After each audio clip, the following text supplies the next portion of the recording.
Hello, and welcome to Answer Everywhere. This is an improvised live show where every week we take a look at an unfamiliar code base and try to poke around and see what we can learn. Today we're taking a look at BrainIAK, which is some software that I had never heard of before I was poking around. But what I was looking for this episode is trying to get an understanding of, or at least a little bit of familiarity with, the software that's used to process and understand fMRI images. So if you're not familiar with an fMRI scan, it's a big machine that's used in medical imaging, and it scans your brain using a giant magnet, and if I remember correctly, a lot of like superconducty thingamajigs, and it produces these images. And these are supposedly pictures of brains. And I do have a background in psychology. I went to graduate school for psychology. But I never worked directly with fMRI data. But those who do work with fMRI data tell me that there are a couple of things that are really hard about this data. One is the pre-processing is generally difficult. People move around in the machine. The brain moves slightly as the blood flows, and so this machine that's taking images over time in your brain is capturing the images that it's capturing have to be adjusted so that they align properly from moment to moment. And in addition, there are things like people's brains are anatomically different shapes. So you have to do some pre-processing to get the relevant brain areas to match up from participant to participant. And so that, I think if I'm understanding the field correctly, that sort of pre-processing is done largely, there are like software packages that kind of clean that stuff up for you. And I don't think that that's what BrainIAK does, but we'll look into it. And then once everything's kind of cleaned up and I'll say normalized, there are statistical analysis that you need to do, or there are image analyses that you need to do. And I think what you end up doing depends a lot on what kind of research you're doing. So if you are doing an fMRI for medical diagnosis, you may want to do one particular kind of you may be looking for certain patterns of known things that you've seen before. If you are, let's say, a neurologist and you specialize in one particular thing.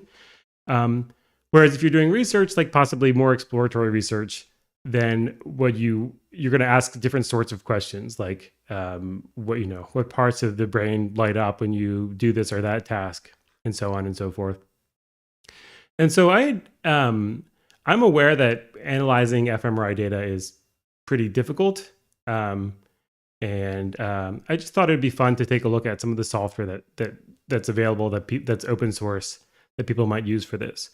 And when I was exploring around, I found a few different options that seemed promising. A lot of them were academic papers, like published in research journals that hang on a minute here. Make sure this thing is silenced. There papers published in research journals that had some code coming along with it, and that code is probably pretty cool. But my experience with code written by academics for papers is that oftentimes it's not as clean or professional grade in terms of like best practices as other code. And this BrainIAK thing, somewhere I believe says it was written by let's see if we can look at their webpage. Two relatively large institutions that I forget who they are. I guess Intel and Princeton Neuroscience Institute. And so I figured together they probably produced something that's pretty readable. And it seems to be updated relatively frequently. We get a couple weeks ago. So let's poke around. I'll close these extraneous tabs. this is a Python package, and we see there's some Python. I expect all of the actual numerical stuff is going to be handled in libraries like NumPy or what's the other one? That's Pandas. These sort of fast linear algebra libraries. The Python is there essentially as kind of glue code that lets the people who are not super experienced low level programmers get their work done, and then the actual computations as much as possible are handed off to C or C++, or I think in some cases Fortran. And so that being said, since I don't know anything about fMRI, and I'm not really a Python data analysis person, at least not anymore, I don't know quite yet where to begin, but we will take a quick look at this BrainIAK folder, which is promisingly named the same thing as the project, which is often a sign that that's where we should start. And we see a few folders here. One is factor analysis. That's a pretty straightforward data analysis thingy. FCMA, I'm not sure what that is. Func align is presumably something about aligning. Aligning what? I'm not sure. Aligning functions? Probably not. Maybe aligning images. Hyperparameter. This is likely something to do with hyperparameters, which I believe are like parameters that are like if you have something like a regression tool, I think the regression has its own parameters, and then there may be hyperparameters that that sort of choose from a family of regression tools. Let me actually verify that this is somewhat in the right direction before I proceed. In Bayesian statistics, is it only in Bayesian statistics? A hyperparameter is a parameter of a prior distribution. Okay. Not to be confused with hyperparameter machine learning. So this is saying that the hyperparameter is just the when you're if you know Bayesian statistics, the thing you're computing is the posterior distribution. You have some amount of prior knowledge, and that's given some statistical distribution as well, and that's a prior distribution. And a hyperparameter in this sense is a way of tuning the how you want to model the prior knowledge. And then in machine learning, a hyperparameter is a parameter whose value is used to control the learning process. Okay, so this is, I think, closer to what I was talking about. The learning process is some algorithm, and the hyperparameter is something that's used to tune the algorithm. And then the algorithm itself like estimates other parameters that are non-hyper. Matt, normal might have something to do with normalizing matrices. Reconstruct, I don't know, but that sounds interesting. Repressimal, I don't know what that is. Searchlight, utils, and then image.py and IO and ISC. I guess let's look at image. I'm guessing that this has something to do with the fMRI images. And then we also have examples and tests. And maybe examples and tests is actually worth looking through quickly. And I believe that they have like a tutorials repo. Let's see if I can find this. Tutorials. Searchlight, FCMA, real-time images. I think Searchlight is a kind of analysis. Let's see if we can find it.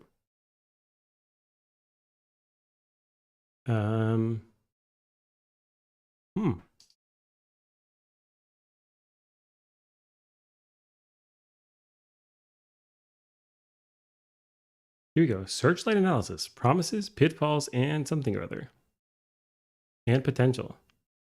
Multivariate pattern analysis is an increasingly popular approach for characterizing the information present in neural activity, as measured by fMRI. The Searchlight technique, blah, blah, blah. What does it do? Who knows? I don't know, but people like it, I guess, or they don't like it. Who knows? FCMA, I'm not sure. FCMA classify.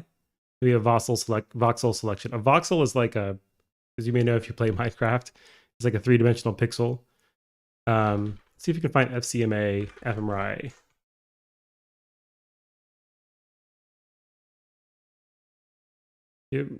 Here's Princeton again. Maybe Princeton invented the FCMA or is popularizing it. Full correlation matrix analysis. An unbiased method for task-related functional connectivity. Full correlation matrix. I don't know if this means that like typically they use a correlation matrix that's not full, that is somehow sparse or something.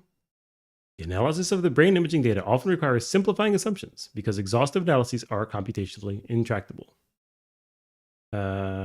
Standard univariate and multivariate analyses of brain activity ignore interactions between regions, and analyses of interactions, functional connectivity, reduce the computational challenge by using seed regions of interest or brain parcellations. What's a parcellation? I don't know. So I'm going to ask, I guess, Bard. Let's try Bard. Like, tell me about Spotlight versus CMA analysis in fMRI. Okay. All right, so let's look at just, I guess, one of these examples just to see a little bit of code. We're going to import the FCMA classifier from the appropriate folder, which is FCMA, and some pre-processing stuff. Stop doing it. And this is just some format string, setting up some directories and output files. Is memory efficient equals 1? You want to compute this in an easily understood way or a memory efficient way? I guess I'm not really sure what that trade-off corresponds to under the hood. All right, so we're going to call MPI ComWorld getRank. I think MPI is like a message passing interface thing. 1 second.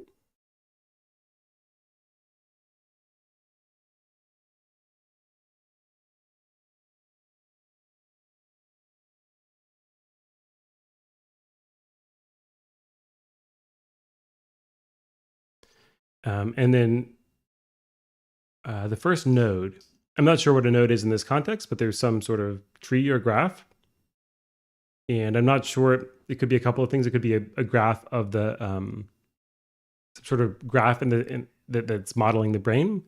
It could be a graph of computations to do on the data. I'm not sure.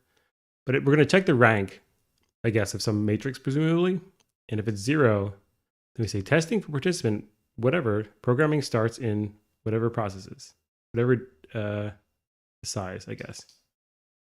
Then we're going to load in volumes, masks, and labels from I/O. So the I/O library has things for loading images from data and masks. I guess you need to have a data file and a mask file and some epic file. I guess I'm not sure what epic is doing, but maybe some sort of labeling of the time slices. Then we parse the epic data for useful dimensions. We get the dimensions, we prepare the data, calling prepare FCMA, which is going to presumably set up some sort of computation. And then what indexes? Pick out left or right participant. Pick out the left out participant. So I'm not sure what this means. Maybe each analysis leaves out a participant for like validation. I'm not sure. We'll see. And then we'll take the indexes corresponding to all participants, but this one, pull out the data, int data. Okay, so training is everything but this participant, and then start and end are for this participant. And we're going to pull out the data, and they're going to use the training data. Okay, and then we'll pull out the labels from the training data, which again exclude whatever this participant means. And then, if we're memory efficient, then we do one thing. We're going to rearrange some stuff, I guess, to prepare the data to be processed efficiently, albeit in a less easy to follow way. And then it asks us if it wants us to do an intrinsic versus extrinsic analysis. I'm not sure what that is, but again, we're checking if we need a memory efficiency, we're loading stuff. And down here we get SVC. SVC. I feel like I should know what that is. Superior vena cava. Scalable video coding. Supervisor call instruction. Switched virtual circuit. It's not the Smith-Volterra-Cantor set. And it's not whatever this other thing is. I'm not sure what SVC is. Maybe SVC statistics? Support vector machine? No. Singular value something? I'm not sure. At any rate, once we get the SVM CULF, then we can create, I guess, a classifier object based on the SVM CULF and the epochs per subject. And then we train the model on the training data. And we look at the CV accuracy. Again, I don't know what CV is. Maybe we can find it. And we get that prediction. And we get the prediction from calling the classifier to predict on the training object.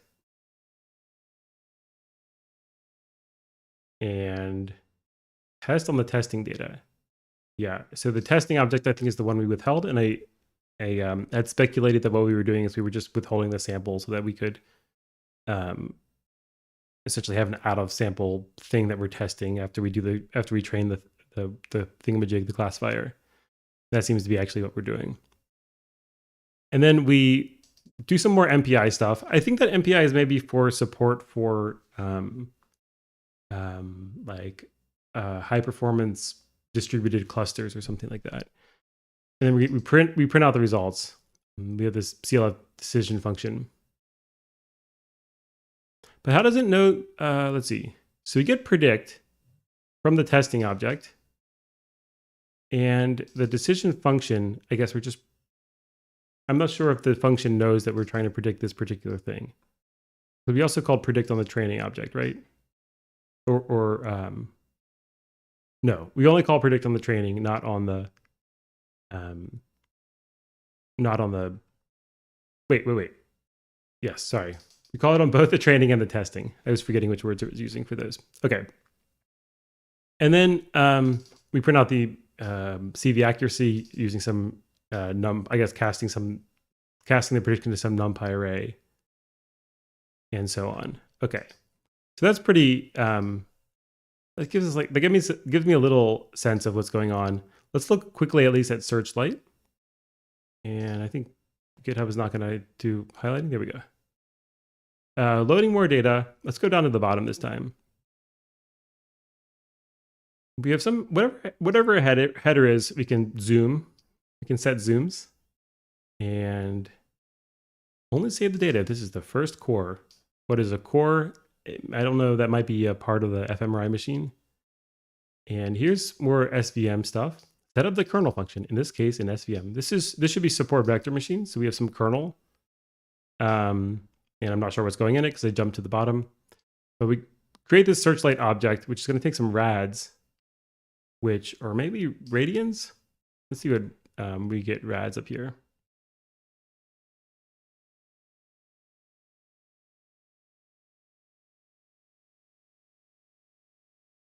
I don't know, but we'll find out when we look in the actual code. Okay, so what am I seeing from here? I'm seeing a couple of things. One is that it seems like under the hood, ultimately we're using relatively standard statistical things like support vector machines, and I'm not sure exactly what sort of classifier the other FCMA was using, but so those should be relatively familiar. And then there's just a bunch of stuff that's going to be around manipulating the fMRI data itself. And then there are concerns about things like performance because analyzing fMRI data is hard and I guess like consuming of resources. So I'd asked Bart to tell me about Spotlight and FCMA. And they say Spotlight analysis and FCMA analysis are two different methods used to analyze fMRI data. Spotlight analysis is a region of interest-based approach that examines signal intensity within a specific brain region. That makes sense, so it's shining a spotlight on some particular region. FCMA is whole brain approach that examines the functional connectivity between different brain regions. So we should see in Spotlight some way to say where in particular the spotlight should be shown, I think, unless the spotlight is sort of trained automatically from the data. Spotlight analysis is used typically to identify brain regions that are activated during a specific task. Okay, so if you want to know if you expect maybe the motor area for the finger to light up, and then you do some finger task, maybe you can use Spotlight or something like that. And this is just more kind of boilerplate. It's not really, I don't think, adding additional technical information. And I'll say explain how an fMRI machine works from a physics perspective.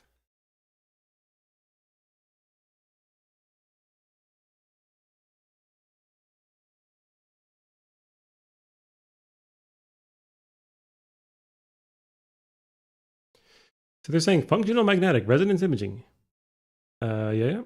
So we have nuclear magnetic resonance, NMR.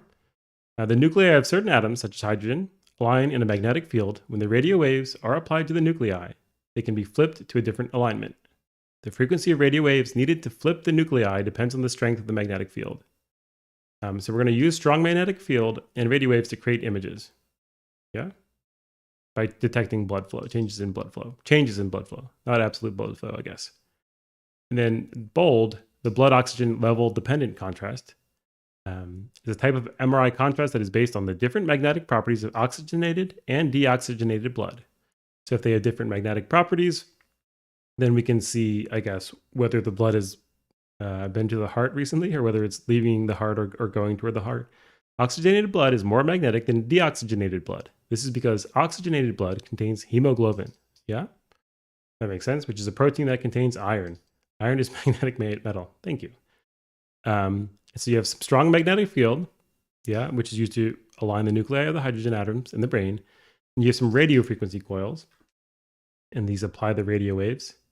So I guess the magnetic field, you're measuring disturbances in the field, and I guess the radio frequency coils are maybe more used to probe the brain than measure it.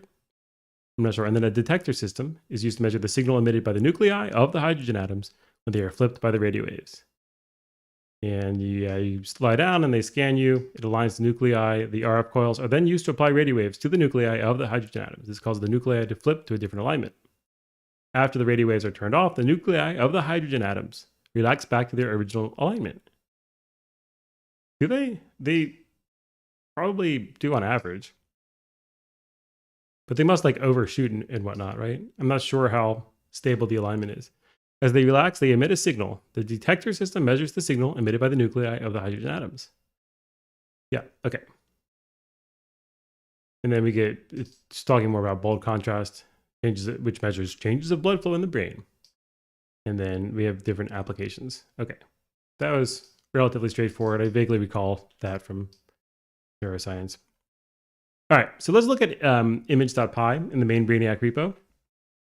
We have itertools. Hey, stop that, GitHub.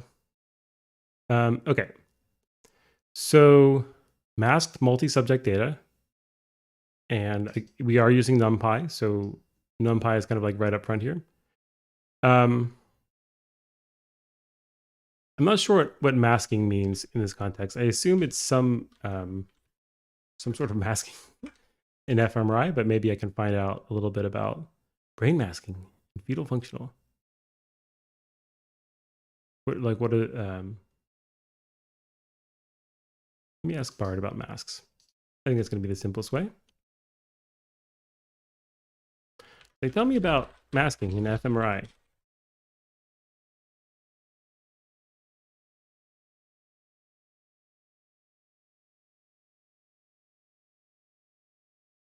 So masking is used to focus the analysis on a specific brain region or set of brain regions.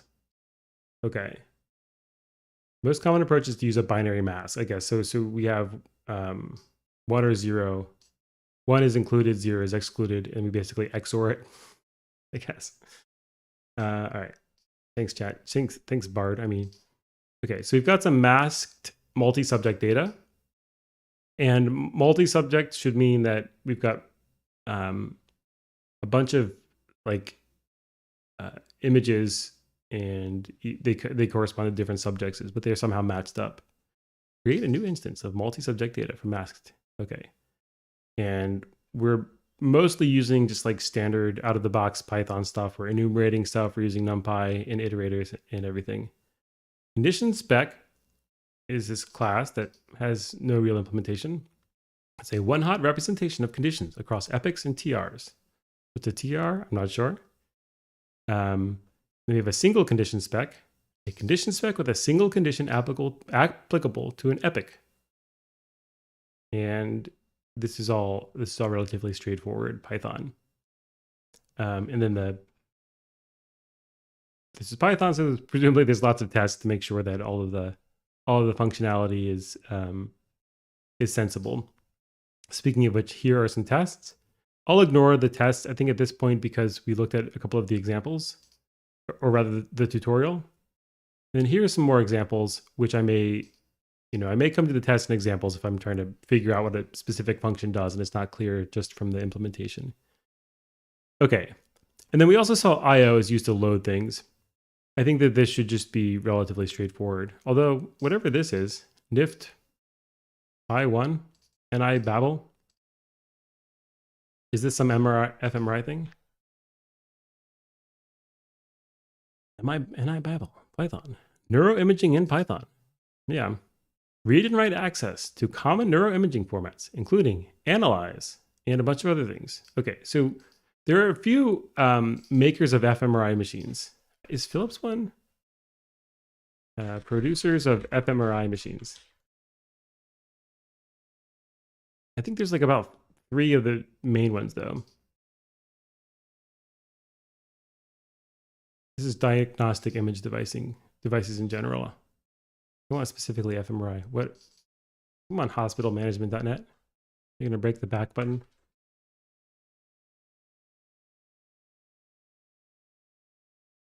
Manufacturers with a C. Brands of MRIs. How about MRIquestions.com? Okay, so I don't recognize a lot of these people.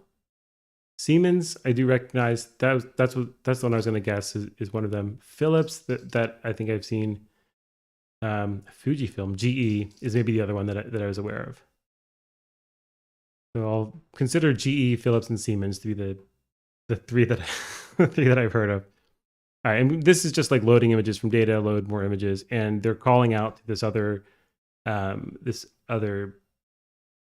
Python package that is specialized in loading fMRI images of various formats. We have utils, which could be interesting in fMRI stuff. fMRI sim is like a simulator. Simulate fMRI data for a single subject. This code provides a set of functions necessary to produce realistic simulations of fMRI data. That's pretty cool. And you can generate signal, create a volume with activity of a specified shape in either multivariate or univariate pattern. Okay, so you can simulate stuff. That sounds useful. Hopefully it's a good simulator. I don't know how hard it is to simulate realistic fMRI data. But let's look at maybe reconstruct. And then, since we looked at Searchlight and FCMA, let's look at those next. And then I guess I'm just going to open up all the other ones, kind of in the order I expect them to be, have information about the like the technical aspect. Did I miss one? I'm not sure if I got this repro symbol thing. Okay, so reconstruct has just IEM.py.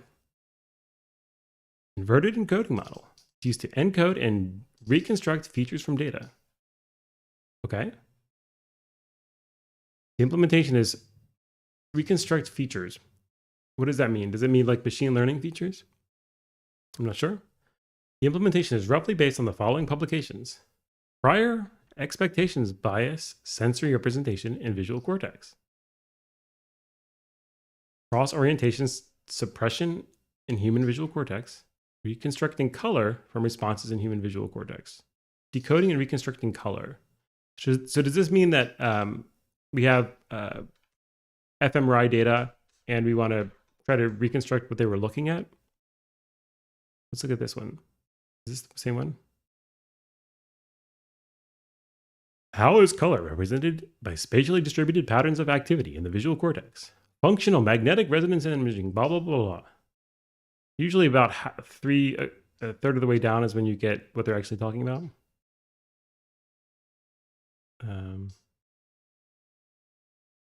It's a conventional classifier and forward model yielded similar accuracies, blah, blah, blah, but the forward model is great. Each stimulus color was associated with a unique spatially distributed pattern of activity. I guess. So once you know the pattern of activity, you can infer the color. And hopefully we get the full thing, which I don't think we do, but maybe we get nice images. So here's the stimulus. I don't know if this is the reconstructed stimulus or something else. All right. At any rate, I think that what they're doing is reconstructing the color from the spatial patterns. The implementation uses a set of sinusoidal basis functions.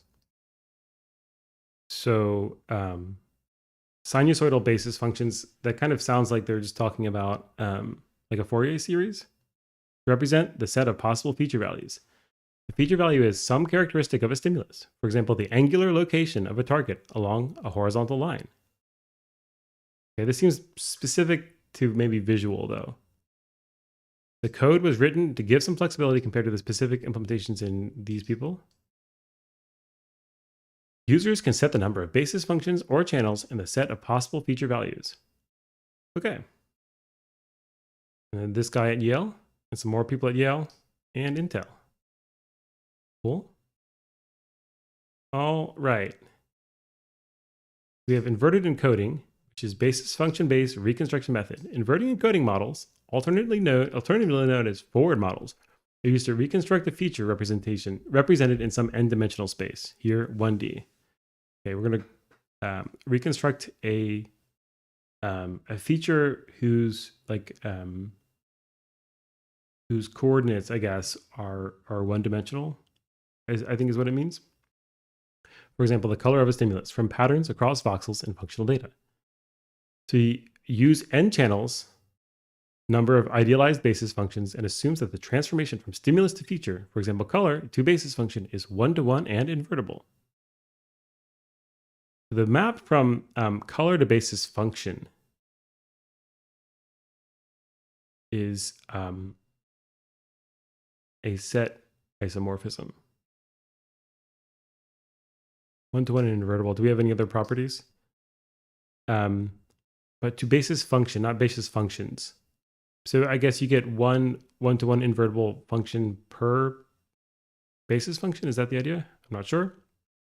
The response of a voxel is expressed as the weighted sum of basis functions. Okay? And so in this implementation, basis functions are half-wave rectified sinusoid functions raised to a power set by the user G6. Okay, so this is cool. I'm not going to go through this in excruciating detail, but this looks pretty interesting. I'm not sure when they say sinusoidal, whether they mean like actual sines or whether it's more like wavelets. You get the word wavelet. I'm not sure what a half-wave rectified sinusoid function is.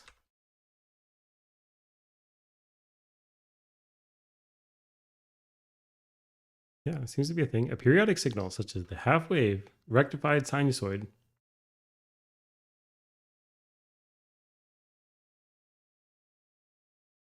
plot of the Fourier. Yeah, we do get Fourier coefficients as a function of the frequency index, blah, blah, blah. All right, let's see if we can find a picture of this half-wave. Does it just mean that it's... oh, okay. So we've taken like some sinusoid, I guess, and we've ignored everything below the line. Maybe that's what it means by rectified. And we don't reflect that up top, I guess. Instead, we just zero it out, and then we get the next whatever this is called, part of the upper part of the sinusoid function. So I guess here we're ignoring everything below, but we still, we still get the next above. Okay, so that's what that half rectified sinusoid thing is, I think. And we've got this fit function, use data and feature variable labels to fit an IEM. And so once we know that it seems like essentially we're doing linear algebra over some space of sinusoidy functions. And so my guess is everything is just a NumPy array for the most part. And then we have to figure out how to sum over the basis functions. Let's see if I can find, let me see so define basis function trigrid. I want to at least see something about the basis functions.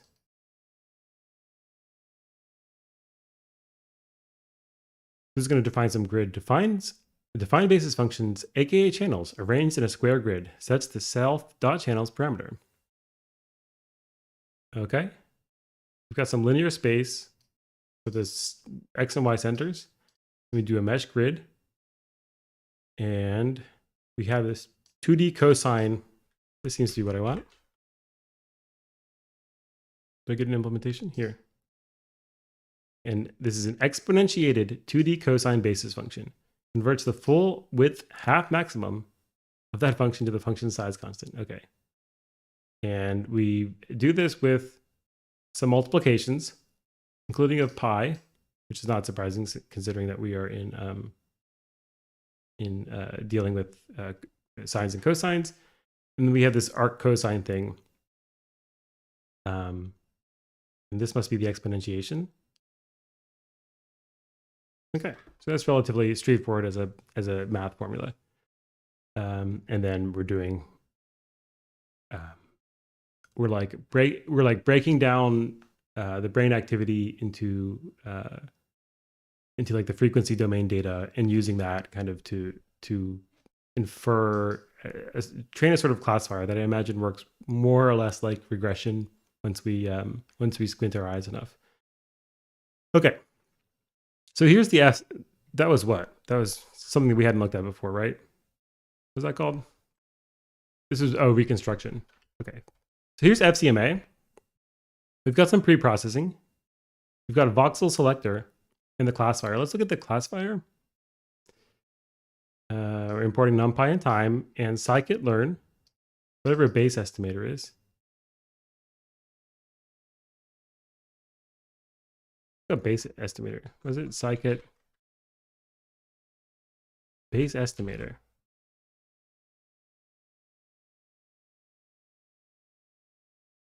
It's just the base class for all estimators. So if you want to implement an estimator at all, you gotta be into this base estimator thing. All right. So then we've got some classifier. It's a correlation-based classifier component of FCMA. It first computes correlation of the input data and normalizes them if needed, and then uses the given classifier to train and or predict the correlation data. Note, if the classifier is an SVC, which that was a thing that I couldn't figure out before. Didn't I have some other tab? How many of these open do I need? Just one, right? Okay, let's just try this. I see support vector classification. Okay, I'm not sure. So this is some variation, I guess, on support vector machines. I'm not sure what the C stands for, but who knows? Okay, so we've got some classifier, which I'm going to think of as a modified support vector machine thing with a pre-computed kernel, and the test data may be provided in the fit method, blah, blah, blah. Okay, and so we're just going to do some classifying stuff. We're going to keep track of the number of processed voxels. And then we have training data and raw data and test data, and I guess these are just used to train the classifier, right? And we can init, prepare correlation data, compute autocorrelation for the input data x1 and x2, etc. Normalize correlation data. We use a Fisher transform and then z-score the data for every norm unit samples if norm unit is bigger than 1. The Fisher transform, I forget what it is, but let's look it up. Why not? Oh, is this just the standard z transform? The Fisher transform of a Pearson correlation coefficient is the inverse hyperbolic tangent. So we're going to do arctan h, arctan h, and the sample correlation coefficient R is near 1 or negative 1. Okay, so I guess the idea being that we have some correlation, and the transformed value is going to take it from like 1 to 3. Is that the idea? Very rapidly. Let's see. The distribution is highly skewed, which makes it difficult to estimate confidence intervals and apply tests of significance for the population correlation coefficient P. The Fisher transformation solves this problem by yielding a variable whose distribution is approximately normally distributed with a variance that is stable over different values of R. Okay. So because like the 1 and negative 1 are a hard boundary, it sounds like for the correlation coefficient, that that kind of like boundary behavior makes it difficult to work with statistically. So we do this transformation where we kind of stretch out things at the tails, and that makes it look more like a normal variable. And that's the name of the game in statistics, is to turn things into normal variables if you can. Okay, so then we have things like prepare testing. Okay, so this is a classifier. All right, so that's cool. We've got BLAS, which should be the fast linear algebra, right? Compute self-correlation for voxel cell. And we're going to import SciPy linear algebra Cython BLAS as BLAS. And this is presumably just going to be like kind of standard correlation matrix computations. We're basically just doing linear algebra, and then I guess probably exposing a nice interface for Python. All right, so that's fine. Let me look up BLAS while we're here, I guess.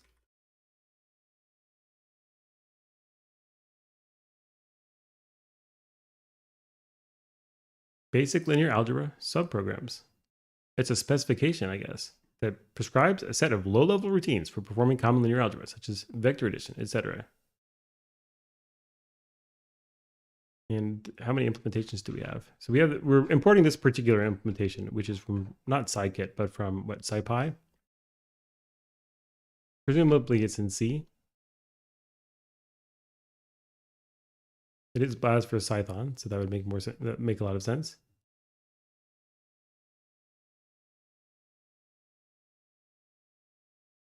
And we also have LabPack functions, I guess. I don't know what the difference between BLAS and LabPack is.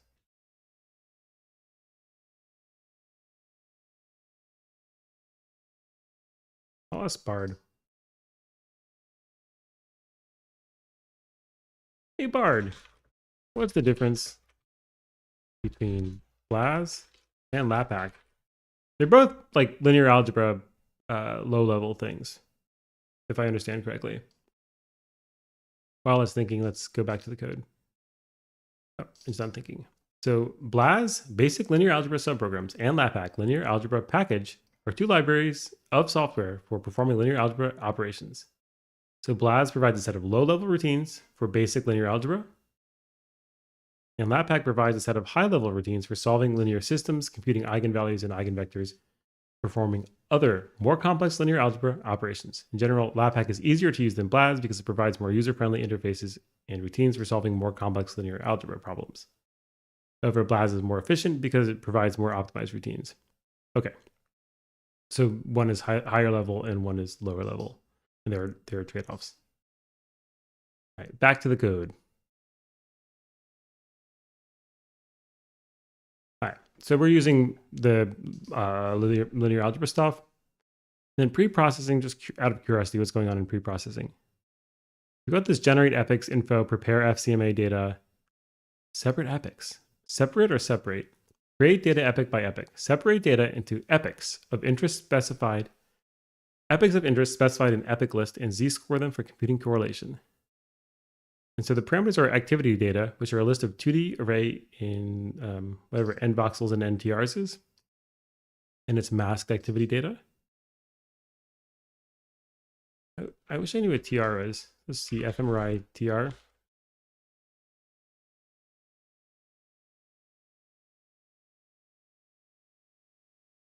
Pulse sequences, maybe?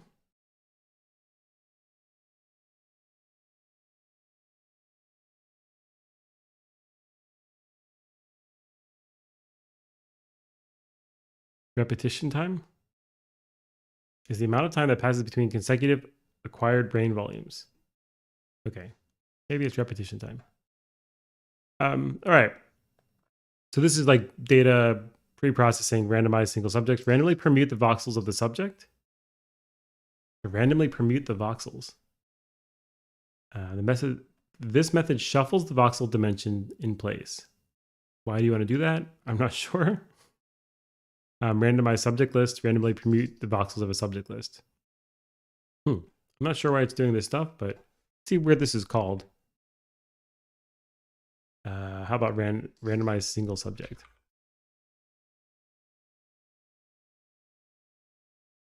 Reproducible, unreproducible. Prepare Searchlight MVPA. Obtain the data for the activity-based voxel selection using Searchlight. Average the activity within epochs and z-scoring within subject while maintaining the 3D brain structure.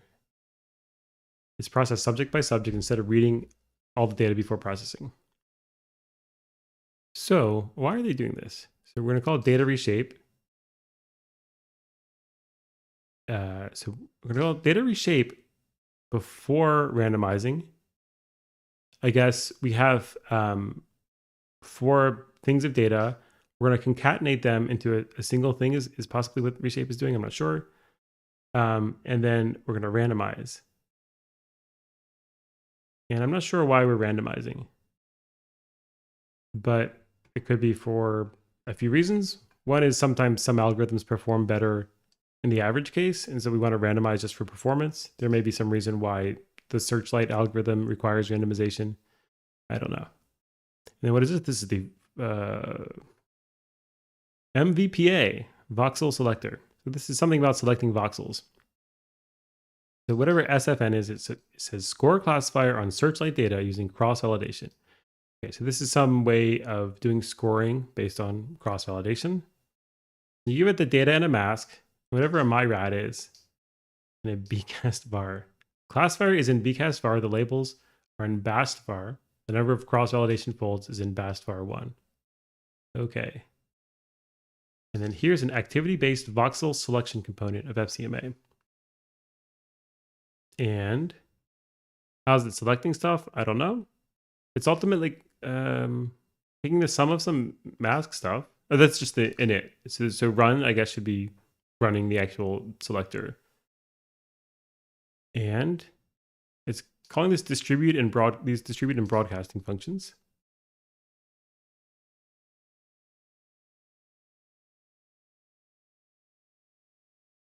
And I'm not sure what S1 is. Let's see if we can find what S1 is.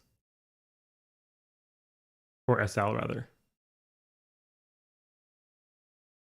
SL is Searchlight. Okay. Because Searchlight's going to, whatever distribute and broadcast are doing, it's going to do those to the data and then check this rank thing. And we're going to call run Searchlight from on SL from underscore SFN, which we, I think, looked at a moment ago. I forget what it was. It's this function, the score classifier. And then we're going to get the result tuple and whatnot. So where's this Searchlight thing? Oh, we're in FCMA.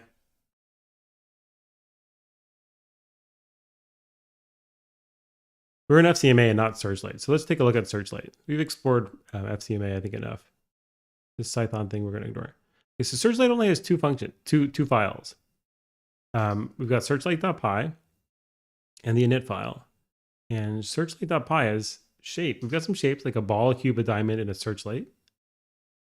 I guess these are maybe ways of selecting regions of the brain. Like the ball would be like a spherical region. A cube would be like a voxel, I guess. A diamond would be some maybe 3-dimensional diamond shape. Or are these 2-dimensional? I don't know.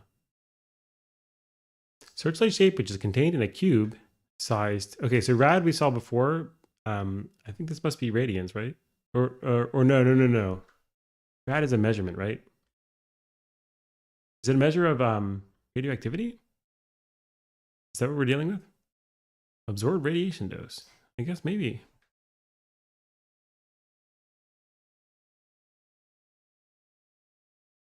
How about you include all of my search terms? Whoops. All right, Rad Alliance.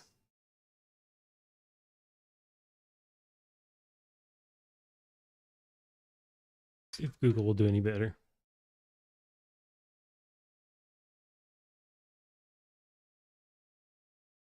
Radiopedia. Yeah, I'm gonna guess it's the rad, the rad radiation measure. I'll say, I'll tell Bard, tell me about the use of rad in fMRI data processing. Maybe it will know, maybe it won't.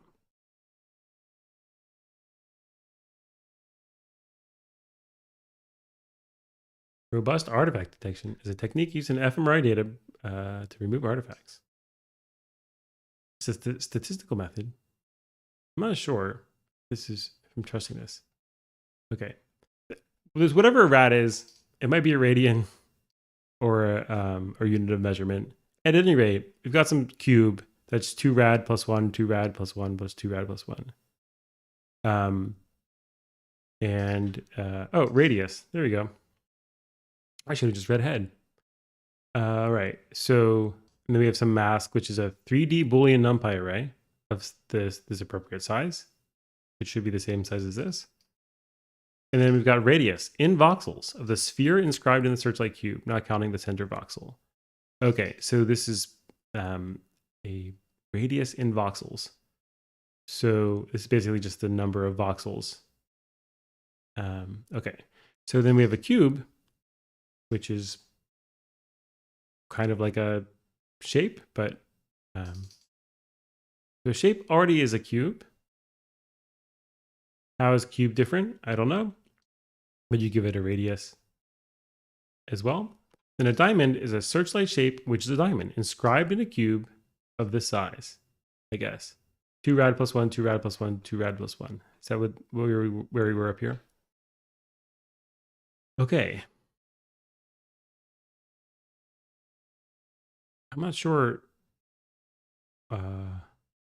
I guess this doesn't really do much initialization. This actually initializes this mask thing. If it called cube versus shape, cube initializes mask. Is that the only difference?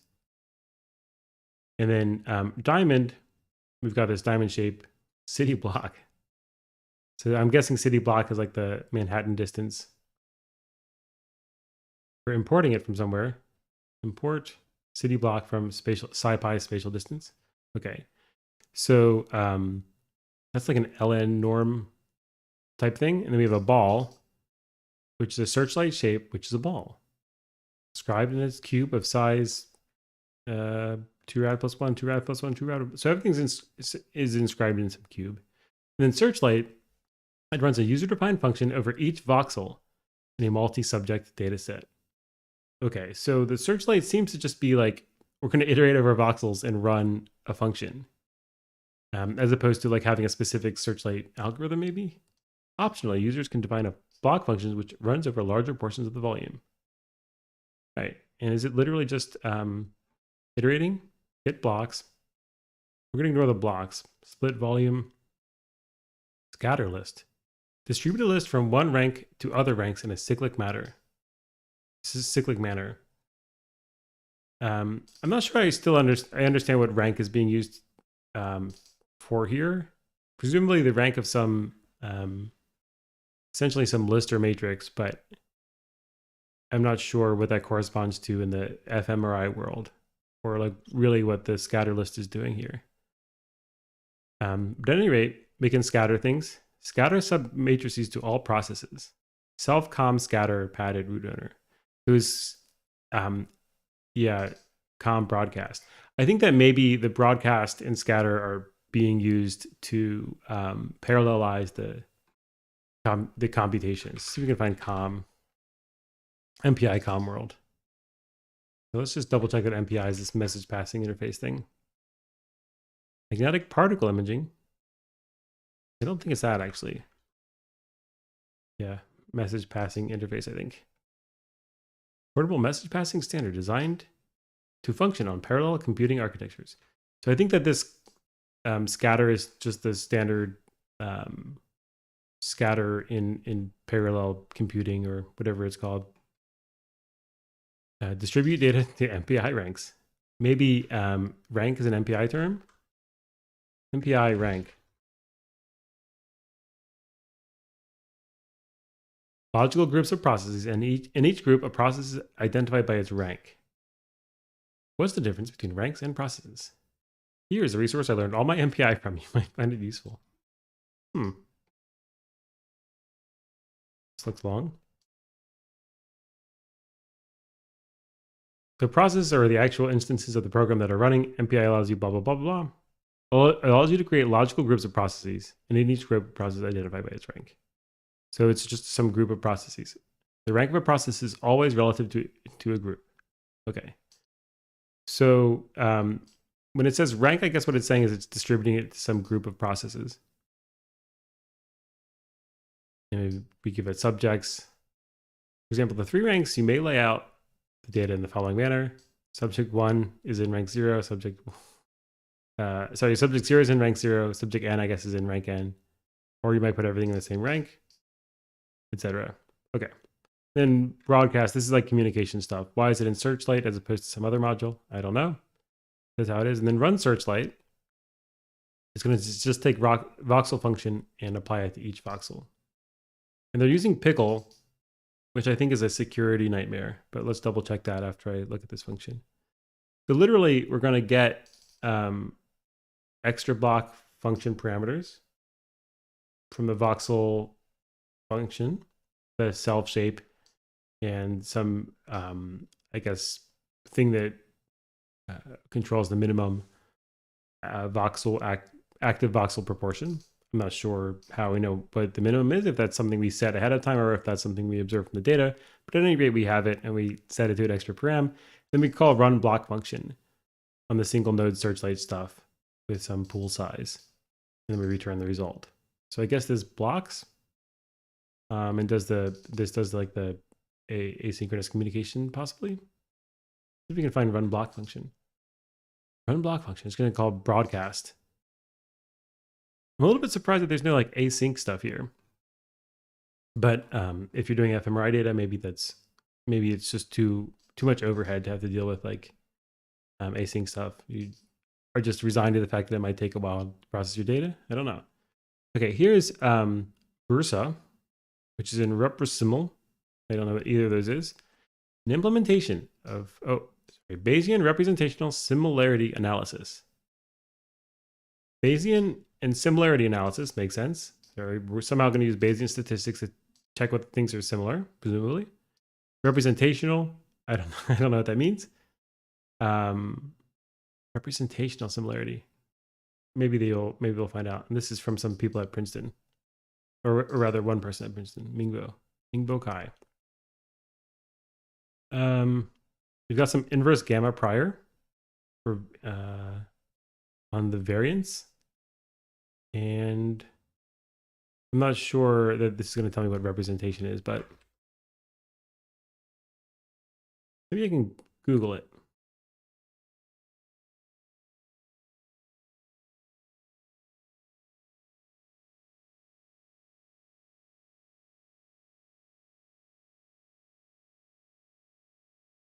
We're at the BrainIAK documentations. That's, I guess, one of the first links that comes up.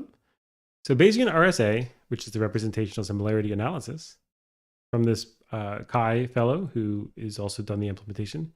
Well, it's a generative model for fMRI data, which include a covariance structure as estimation target. The covariance structure specifies the distribution by which the unknown spatial neural response patterns for each task condition follow. Okay. I still don't know what that means about representation. Do you get some sort of definition? In neuroscience, similarity matrix of neural activity patterns in response to different sensory stimuli or under different cognitive states reflects the structure of neural representational space. So I'm guessing they mean neural representational space to mean like how does the brain represent things? And they're saying that the similarity matrix of neural activity patterns in response to different stimuli the similarity matrix reflects the structure. So the similarity matrix is going to tell us something about the way that I guess information is spatially distributed in the brain. I think that's what it's trying to say, but who knows? Mat normal. We've got regression and Mat normal likelihoods, and COVs should be like covariance. Base metaclass for residual covariances. Okay. And then what is MN Russa?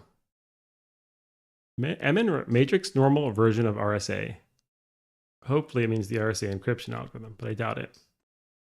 We're going to find covariance of the mapping from some design matrix X to the fMRI signal Y. I don't know what it means for some design matrix. I guess you encoded design in a matrix. And we're going to marginalize over the actual mapping, the averaging over uncertainty in it, which happens to correct the bias imposed by the structure of the design matrix on the RSA estimate. Okay, what is RSA in statistics? Root something analysis? RSA estimate? RSA numbers? Retirement calculator? How about fMRI? MVPA RSA? They've got their whole bunch of fMRI specific like statistical methods, it seems like, which is not the least bit surprising. Oh, representational similarity analysis. We're back to that. Okay, so this is more stuff, I guess, in the Kai seems to be really into this representational similarity analysis stuff, and that seems to be some more of that sort of stuff. Okay, factor analysis should be like relatively straightforward. Although we have hierarchical topographical factor analysis, which I don't think I've ever heard of. It's based on the work of a bunch of stuff, and this seems to have been worked out in neural data in particular. And we get some people from Dartmouth and Intel. Hierarchical topographical factor analysis. Given multi-subject data, hierarchical topographical factor analysis factorizes data from each subject as a spatial factor F and a weight matrix W per subject. Also, at top level, it estimates global template across subject. So it estimates global template. Maybe this is part of the normalization pre-processing that's going to estimate, I guess. Somehow we're pulling out a spatial factor and a weight matrix per subject, but it seems like maybe the spatial factor is not per subject. So I'm wondering if what it's doing is it's trying to organize your data into, on the one hand, the stuff that's in common, and on the other hand, the stuff that's per subject. And it's trying to do this automatically using factor analysis under the hood. I guess we might as well pick one of these things and look it up. Let's look at the oldest one. Because the oldest one's probably going to be the one that is best describes what it's doing.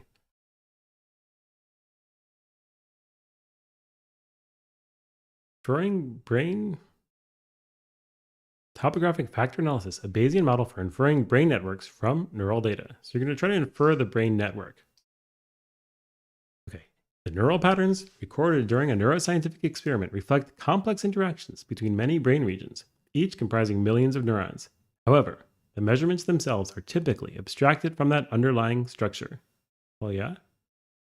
For example, fMRI datasets comprise a time series of three-dimensional images where each voxel in an image roughly reflects the activity of the brain structures located at the corresponding point in space at the time the image was collected.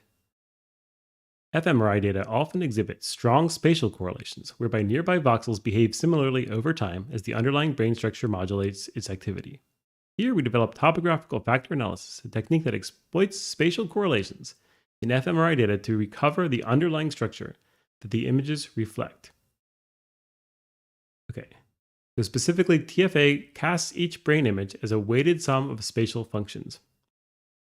Okay, so we're going to take a brain image and think of it as a weighted sum of spatial functions, where what are the spatial functions? I don't know. Maybe just injections of some region into the total brain.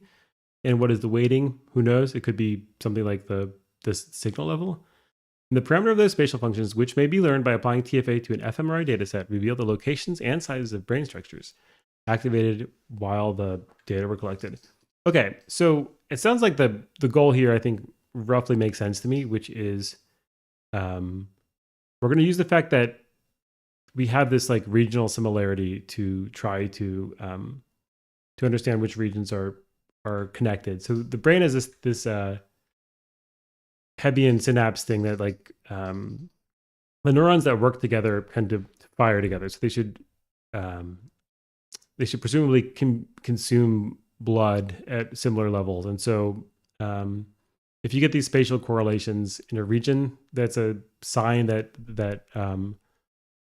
those correlations are part of the same structure potentially. And it's using those, I guess, try to infer something about the structure of the brain. I think, I don't know if you know anything about fMRI or neuroscience. Let me know if that's in the right direction of being correct or not. Okay, and so we have this event seg. This should be just event stuff, I would guess, since we have this message passing stuff elsewhere. Event segmentation using a hidden Markov model. So we've got some hidden Markov model. Given an ROI time series, I'm not sure what ROI is here. This class uses an annealed fitting procedure to segment the time series into events with stable activity patterns. Okay, so we've got some time series, presumably from the scanner. And we're going to use some math stuff, which happens to be a hidden Markov model, I guess. And we're going to possibly do some annealing, presumably simulated annealing, to segment the time. And what are we doing with that math? We're going to try to cut up the time series into events with stable activity patterns. So cut it up in a sensible way so that after you cut it up, the activity patterns, I guess, in the different segments are doing something recognizable. After learning the signature activity pattern of each event, the model then can be applied to other data sets to identify a corresponding sequence of events. And then we've got some papers. And we're using more NumPy, more scikit-learn. And where do we import? Somewhere we get a Markov thing. Presumably they don't implement that themselves. We've got some, given the log probability of each time point being generated by each event, run the HMM forward-backward algorithm to find the probability that each time point belongs to each event. Okay. I still feel like I don't know where the HMM comes in.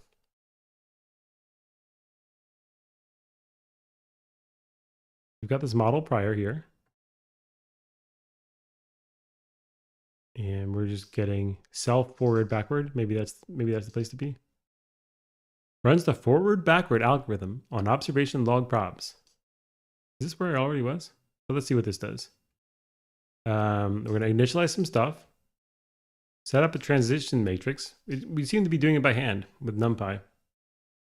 And then we're going to, for each chain of events, link them together and then to sync state. Okay. And it doesn't seem like we're using any sort of HMM model, which is a little bit on the surprising side. But all right, cool. That's that event segmentation thing. And then the last thing we have is represimil, which is probably more of the RSA representation similarity analysis. Yes, in fact, we may have already looked at literally this directory. Okay, cool. So that's did I miss anything? Did I miss hyperparamopt and funkaline? I'm not sure I did. We have hpo.py, hyperparameter optimization. So it's based on algorithms for hyperparameter optimization, which seems to be not specific to fMRI, and this other one, which also doesn't seem to be fMRI specific. And what kind of hyperparameters are they? I'm not sure. We've got standard deviations, so maybe these are the Bayesian statistic hyperparameters. The GMM, I don't know if GMM is the same as gamma. Oh, Gaussian mixture model. Okay, so this, I guess, is probably Bayesian statistic stuff.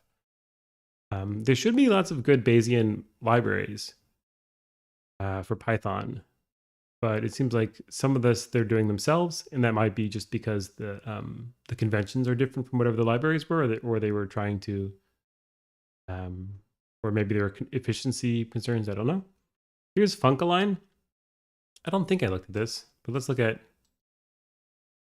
just to figure out what's going on here. The init usually has nothing, right? Functional alignment of volumes from different subjects. Okay, so we've got different subjects, and we're going to try to align the volumes. This might be part of the pre-processing stuff I was talking about at the beginning. Fast shared response model from fMRI data. Can I see some of these at the chat? Hello, David. We're wanting to learn about fMRI and DICOM. I don't know what DICOM is. Or DICOM. Every time it just looks like, yeah, it seems like a bit much. It's like it's like it's a whole own field. I'm not sure what DICOM is, but let me look this up. DICOM. Measurement analysis of radiation doses in various fields. Oh, cool. Digital imaging and communications in medicine. Yeah, I'll read this later. Hey, thanks, man. Yeah, that's right, Elsie. There's like a ton of domain knowledge encoded in these packages. I'd like to do. I'm thinking about doing more of this sort of thing. I'd like to see like what some of the economists are up to, and some others. There ought to be better ways and a culture of this being formally encoded independently of idiosyncratic. And then, yeah, I agree. All right, see you, David. And I think you're right, Elsie. I think when I was in academia, so I mentioned that I attended grad school in psych, and I left psych early, and maybe I'll talk about why that is later. But I essentially switched to math, and then went to graduate school in math and got my PhD there. But there's a lot of compartmentalization of software in both psych and math. Those are the ones that I'm most familiar with, which is unfortunate, but it's not. It's hard to figure out what the alternative is. It's hard to. Somebody's got to would need to put together an attempt to unify and rationalize things.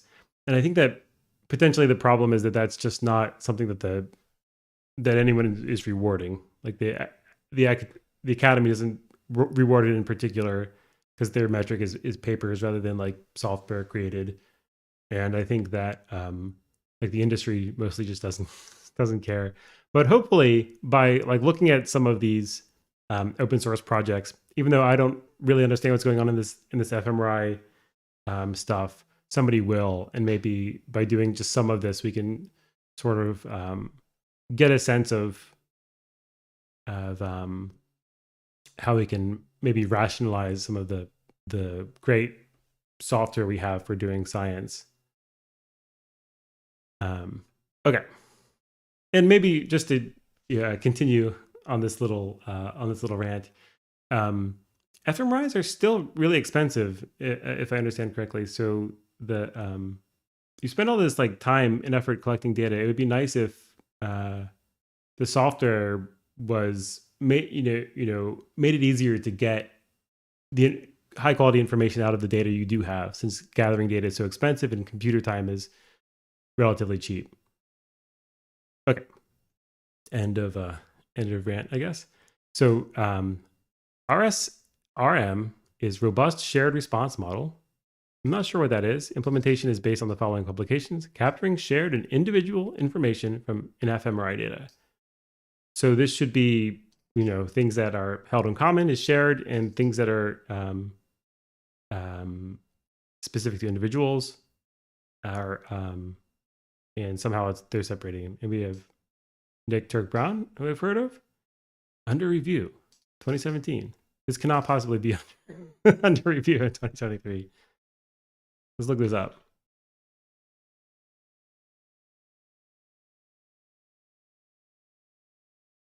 Presumably it was published in 2018 or something. Okay, so we have whatever this is, RSRM, Robust Shared Response Model. And we're going to extend base estimator and transformer mix in. So I'm not sure if this is the same as like the machine learning transformer. And given multi-subject data, factorize it as a shared response R among all subjects in orthogonal transformation W per subject. So orthogonal transform basically means like a rigid transformation of in 3 dimensions. It's going to, I guess, move things around but not change the volume, and an individual outlying sparse component S per subject. Okay. We have a shared response, and then this is kind of like how to map probably the subject onto the shared response. And then there's like when you do that, let's just assume, just conceptually, you're going to take the shared response and the per subject thing and essentially XOR them or like divide them, and you get some sort of remainder. I think that this is essentially a remainder.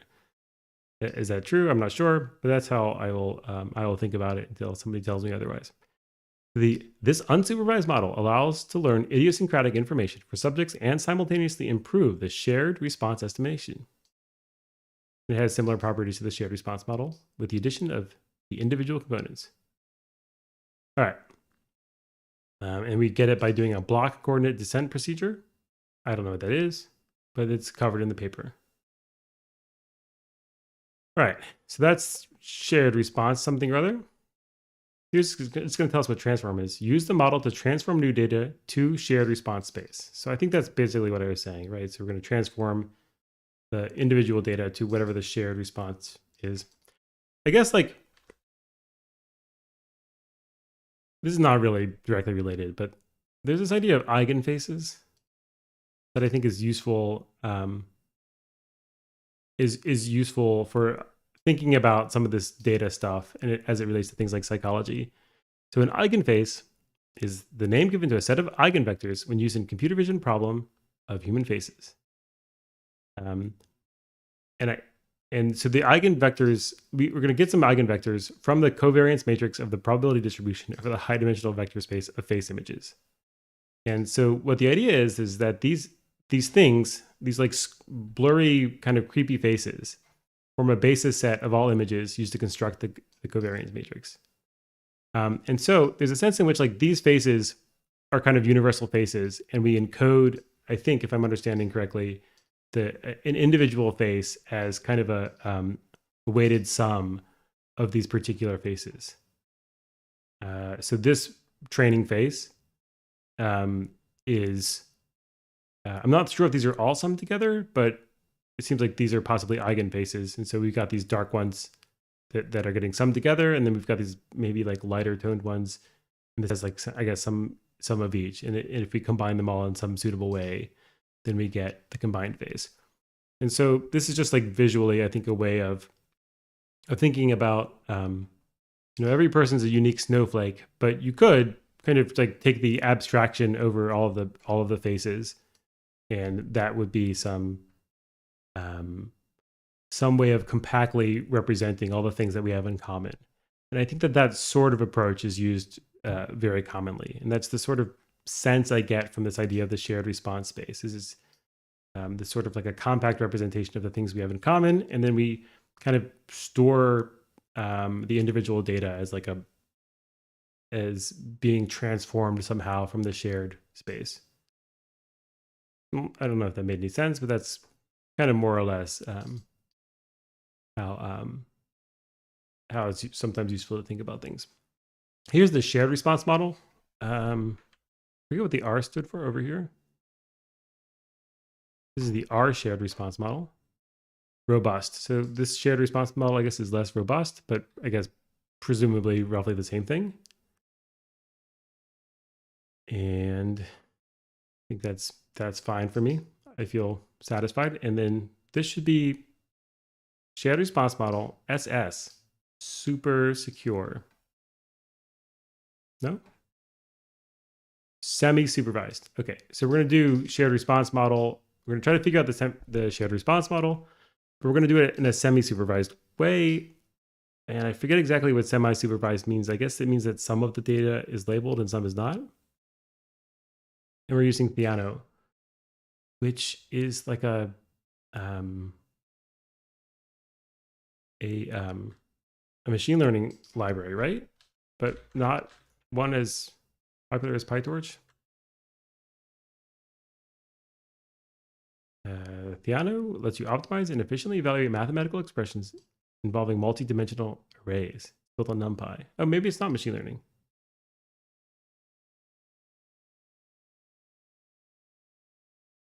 Theano was a Python library. Is it gone?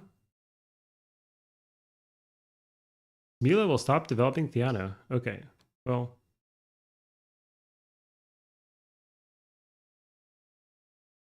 Whatever what it is, it's something to do with, let's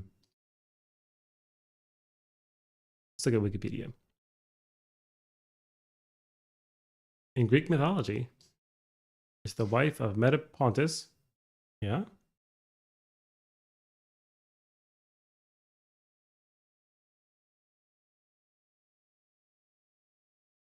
Numerical computation. Okay.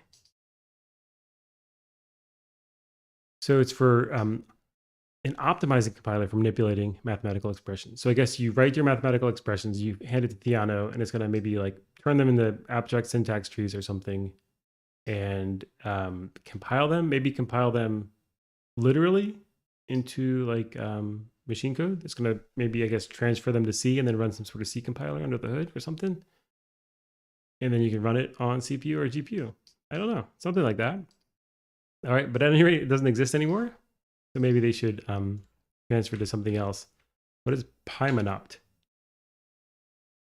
Python toolbox that allows you to optimize smooth nonlinear problems with structural constraints on Riemannian manifolds. Okay, so it's some Riemannian manifold, and now I've pronounced it both ways, Riemannian and Riemannian. I guess I don't, yeah, whichever. So some Riemannian manifold library. We have I guess mainly Euclidean manifolds in this case. And we're solving something over them.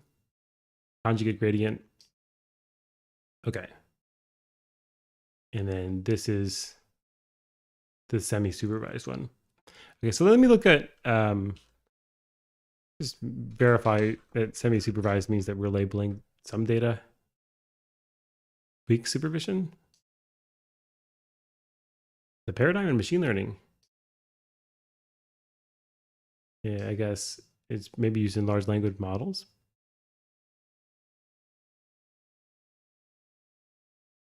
It's characterized by a combination of a small amount of human labeled data. So you have some small amount of data followed by a large amount of unlabeled data. Okay. So you kind of kickstart the learning process with a small amount of learning data. And so you don't have all of the downsides, I guess, you have some of the upsides of the unsupervised, which is that it's easier. And you, I guess, maybe mitigate the downsides by labeling some of the data. I'm going to assume is what the general idea is. And then the last thing I wanted to check, so that's BrainIAK. The last thing I wanted to check is BrainIAK used a lot of pickling, it looked like. So let's look at Python pickle security. I think pickles can like run arbitrary code. The pickle module is not secure. Only unpickled data you trust. Python pickle is notoriously insecure, according to Andrew Scott. I would describe it, my impression of it is that it's notoriously insecure. So I feel like for research, that's okay. But for medical analysis, you may want to consider another serialization format. All right, so that's BrainIAK. That was interesting. That was different from a lot of the other stuff I've looked at. I went in knowing that I was probably not going to understand most of what's going on, and I definitely feel that way now. I recognize a lot of the underlying math and statistical terms. How they're combined is not something that I've understood in this pass, but at least I have a much better sense than I came in with of what fMRI people are doing. And the answer is mainly using lots of NumPy. And and I feel like I have maybe like a it's giving me a sort of view or a sense or a stereotype of the field, which is that it's sufficiently hard. The data analysis is sufficiently hard that you get these. There's only really a handful of algorithms that are covered in this toolkit, and a lot of them are relatively recent. And it seems like the field is still trying to figure out the trying to figure out what the right tools are is kind of the sense I'm getting. And the idea of this project and other projects, similar projects, is that instead of having each time you write a paper, the author having their own GitHub of mildly buggy code, is to put like a high quality version of those algorithms, high quality in terms of like code health and maintainability, but also efficient ability to run on like a cluster that supports MPI, and put them all in the same repo. So that all of that's really cool. BrainIAK, I have no idea what they're up to. I don't know anything about them other than what I've seen today. So if they're somehow evil masterminds, I'm unaware of it. But if you're interested in this sort of thing, maybe check them out and see if you can poke around and play with the simulator, or maybe there are data sets of fMRI data and you can get your hands dirty on analyzing them.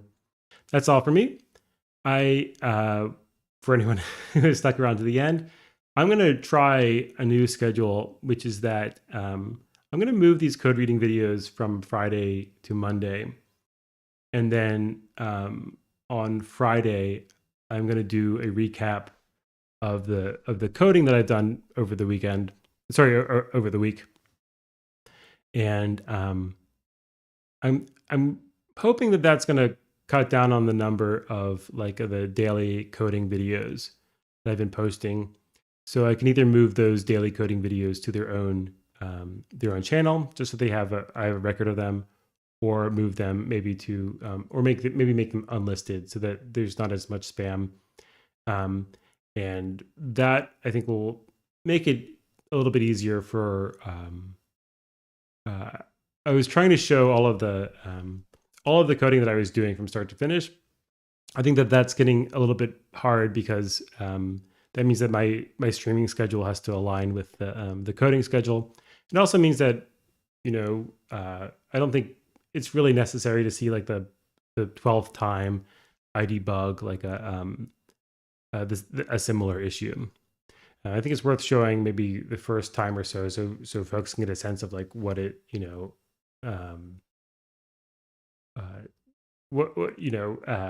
how I'm thinking about problem solving, and especially in unfamiliar environments. But after a while, it's not necessarily, I think, really to show every repetition. All right, so that's all for me, and thanks for watching.